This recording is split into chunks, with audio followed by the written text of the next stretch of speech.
Hello guys, and welcome back to another tutorial. So on today's video we're going to learn how to make this beautiful dress with drawstrings and a Basque waistline. If this sounds like something you're interested in, keep on watching and let us get right into the video. So guys, we're going to start off this tutorial by drafting out the upper part of the dress. So I'm going to start off by marking my length from my shoulder to my under bust. I'm going to mark that out, and then I'm also going to mark my waistline measurement. So my shoulder to under bust is 13 inches and my waist is 17 inches. I'm going to mark that across, and then we're going to rule lines across.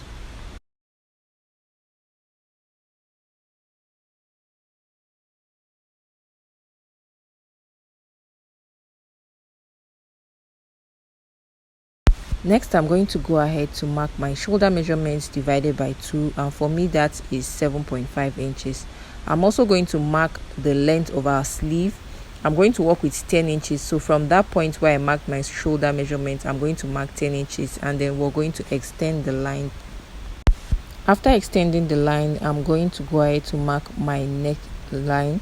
So for the neckline, I'm going to mark 3.5 inches for the width, and for the depth I'm just going to mark 3 inches for starters, just to drop that out. So this is not the depth we're going to work with actually.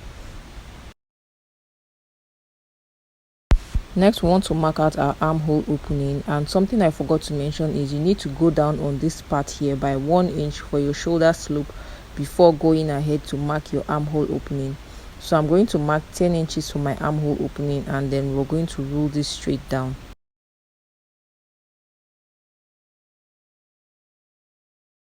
Now on my under bust area, I'm going to mark my under bust measurements divided by 4, and I'm going to mark that at that point. So I've gone ahead to mark that out. Now from that point we want to go ahead to extend this, because we're going to have gathers at the under bust area so our bust sits very well. So you want to go ahead to add an extra 5 to 6 inches and then mark that out the way I just did. Now from that point where we marked that out, we're going to create a curve all the way to our armhole depth we marked out, as you can see me doing right now. Next, what I'm going to do is at my waistline area, I'm going to go ahead to mark my waist measurements divided by 4 as well. So you can see at the bottom part here that I added extra 3.5 inches at the bottom here. That is going to serve as our Basque allowance.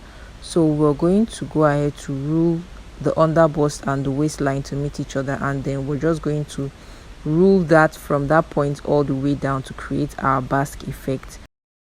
Next, we're going to trace out our actual neckline, and I'm going to use this pattern for our front as well as the back. So we're going to draft both the front and back pattern on this paper here.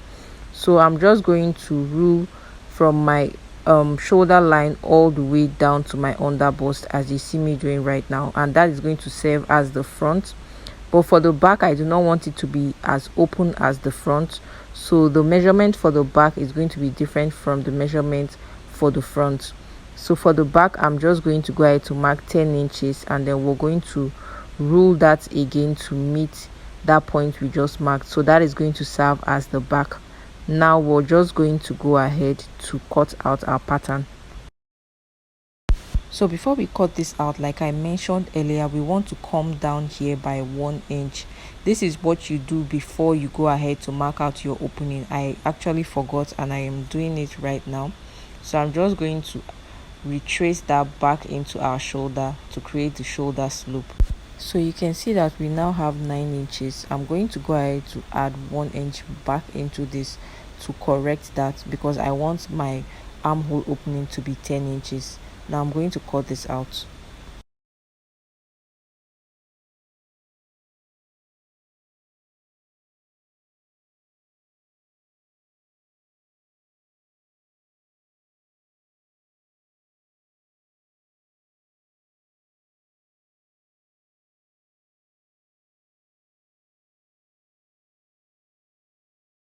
So we've gone ahead to cut out the pattern, and we're going to use this to cut out the back piece first and then the front piece. So I'm just labeling this B and F because we're using this for the front and the back. Now for the lower part, I'm simply going to fold out the basque area because our back pattern is not going to have the basque at the back. So I'm just folding that part out so we can cut this out. And you want to also take note of the top part and the sides, so when you're cutting you don't get confused. So we've gone ahead to place this on our fabric, and you can see that I went ahead to come up by 1 inch, and then at the sides we're just going to add ½ inch allowance, and you can see that I also left 1 inch allowance at the sides there for our zipper allowance as well. So you also want to take note of that.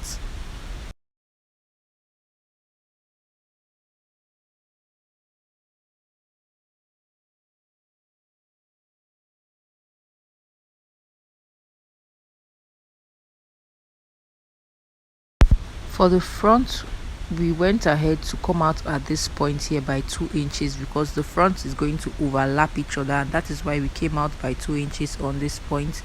And then we went up by 1 inch at the shoulder area the way we did for the back, and then ½ inch around the other side. So I'm just going to go ahead to cut out the pieces.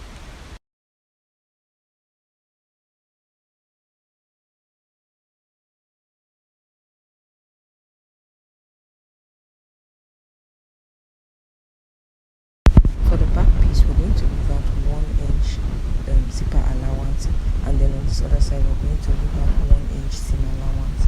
Then for the top and the bottom we're going to leave out ½ inch.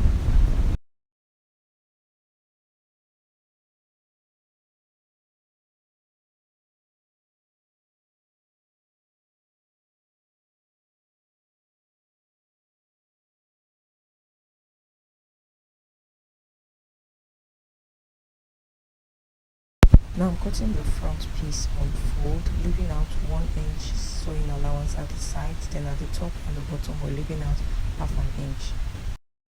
Now we're going to start with the front part, and as you can see I went ahead to cut out interfacing for the front. Now we're going to place this like so. So I'm going to show you how to do this. You're going to take one piece and then you're going to place the interfacing right sides facing each other, and then we're just going to go ahead to stitch this all the way down and then flip it over to the other side. So I'm going to do that for both pieces. We're also going to do the same thing for the back. This is the back piece, and you can see the shape.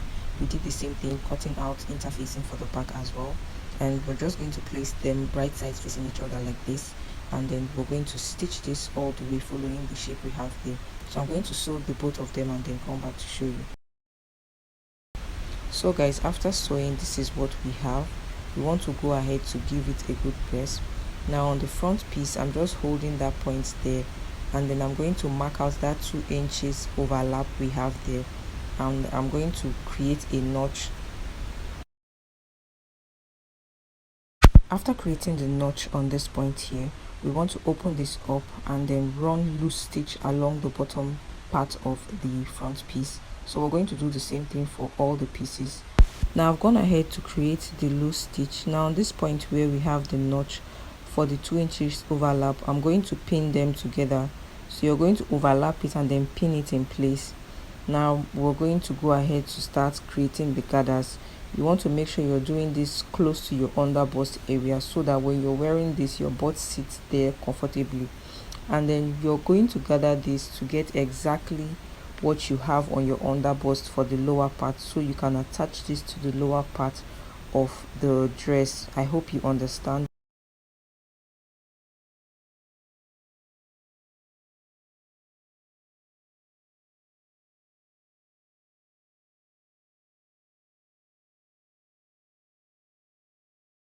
After creating the gathers, I went ahead to place my tape to check the measurement, and I was okay with what I had.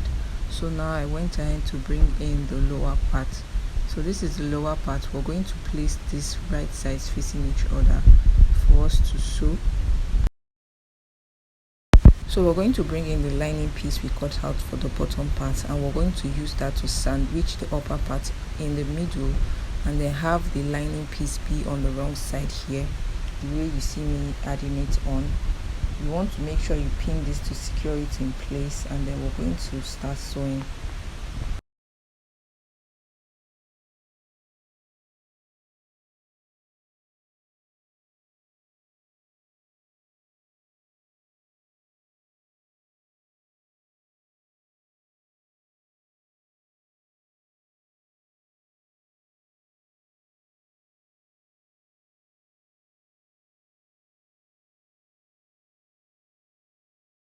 After securing this in place, we're going to go ahead to sew this along this part all the way by 1/2 inch.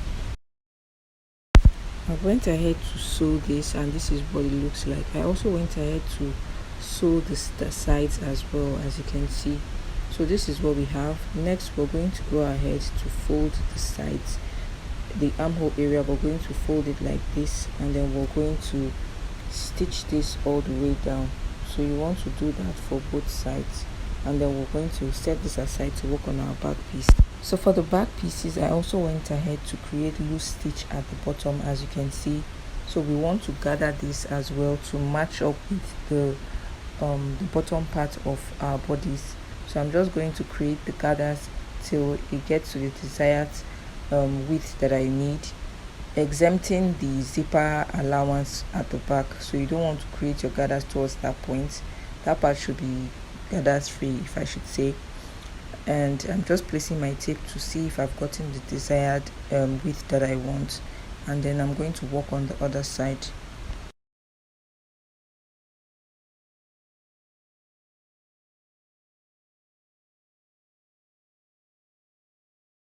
Now after creating the gathers, I'm going to bring the bottom part. So this is the bottom part. We want to go ahead to attach it to the upper bodice the same way we did for the front. So you can see I created notches to show where is the upper part and the zipper part. You won't have this problem if you are in a different size. For me, my underbust and my waistline are actually the same measurement, and that is why it's looking this straight. So I went ahead to sandwich the main fabric piece and the lining piece to our upper bodice. So now I'm just securing this in place so we can sew. Now we're going to stitch along this side here by 1/2 inch, and then we're also going to align the sides like this, and then we're going to stitch along the sides like this as well on both sides. So we want to go ahead to do this for both back pieces. After sewing, you can see what the back piece is looking like. I also went ahead to secure both pieces together with my pin here so we can join the back and the front together. So now we're going to bring in the front piece and place this right sides facing each other so we can join the shoulders.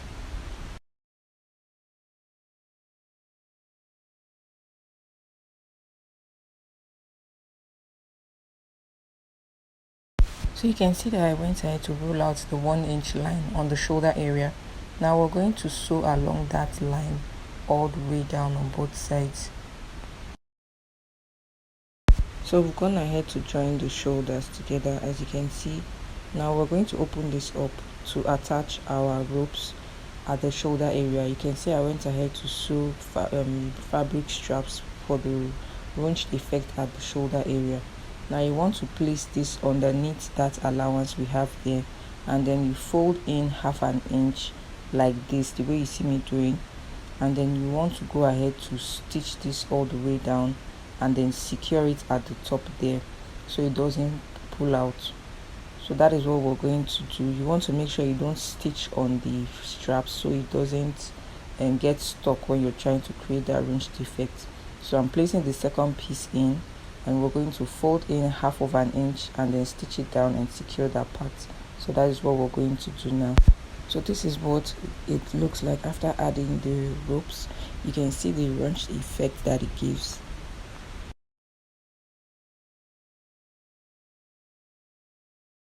Moving on, we're going to go ahead to join the back and the front together. So you can see that I already went ahead to mark out my body measurement divided by 2.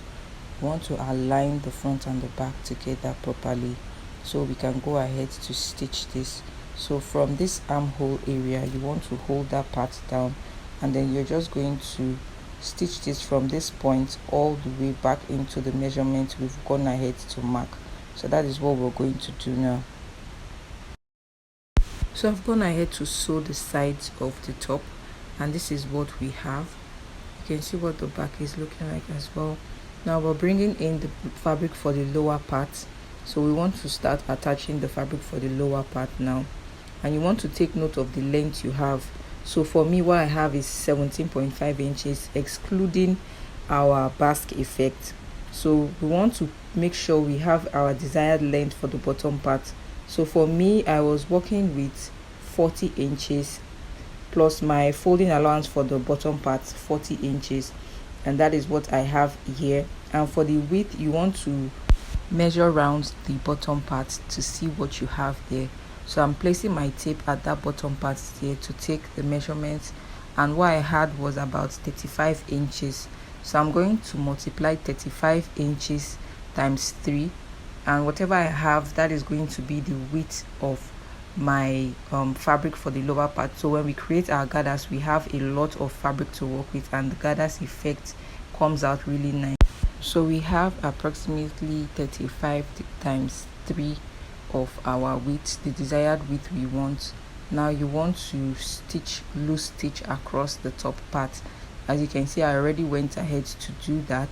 Now we're just going to start gathering this, and you want to gather this back to that 35 inches we had. So you want to gather this back to your normal waist measurements to create that effect. So that is what I'm doing right now.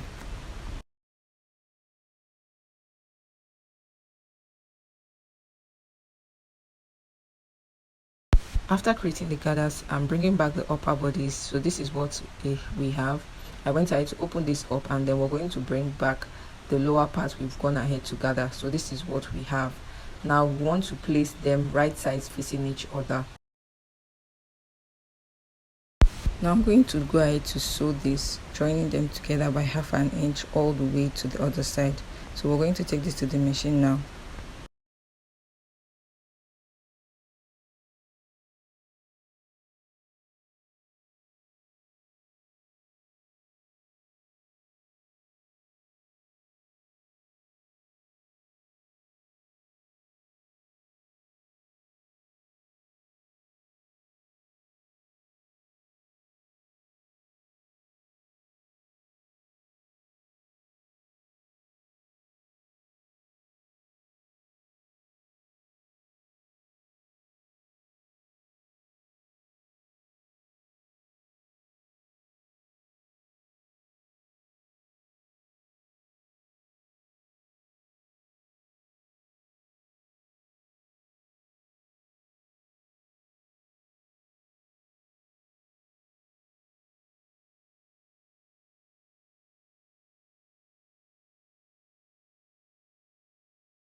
After sewing, this is what we have. Now we're going to go ahead to close this together, holding both sides of the zipper area. So I'm just closing this together like this and placing this down. So the inner part, you can choose to add interfacing to cover up the sides, or you can just overlock the rough edges so you have a neat finish. Now on the zipper area, I'm going to go ahead to stitch this all the way down from that point, and then we're going to attach our zipper and fold the bottom part as well, and then I'm going to come back to show you the final result. So guys, this is the final result. If you enjoyed watching this video, you're also going to love watching this one right here, so you can go check that out. If you found this video helpful, do not forget to give it a thumbs up, subscribe if you're not yet subscribed already, and I will see you guys on the next one.